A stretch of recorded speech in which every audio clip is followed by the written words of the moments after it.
So we talk about psychological safety in the workplace, but you also have this thought of men and women expressing stress in a very different way. So you have perhaps, women may cry, men may shout, and that's a very sort of simplistic stereotype.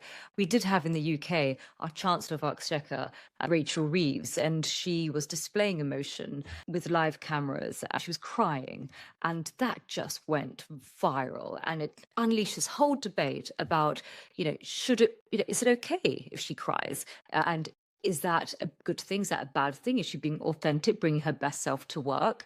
And I just wanted to understand from your perspective, Heather, as a agency leader, where do you lie in terms of emotional expression? Should it be penalized? Do you see gender differences at play?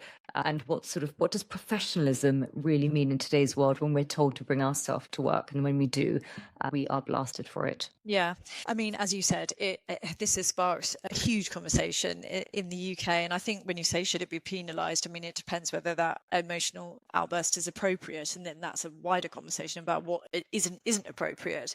I think as you say, we've seen this very starkly in the UK recently, which has brought about this conversation with our chancellor crying, and it sparked a huge national story. And yet when we have seen senior men, including politicians, express emotion, particularly anger or forcefulness, it rarely makes front pages in the same way. And we do know that men and women often do show emotion in different ways. We are biologically and hormonally different, but our anger and forcefulness are often portrayed as strength and leadership. So I think it's fair to say that emotional expression is not a level playing field.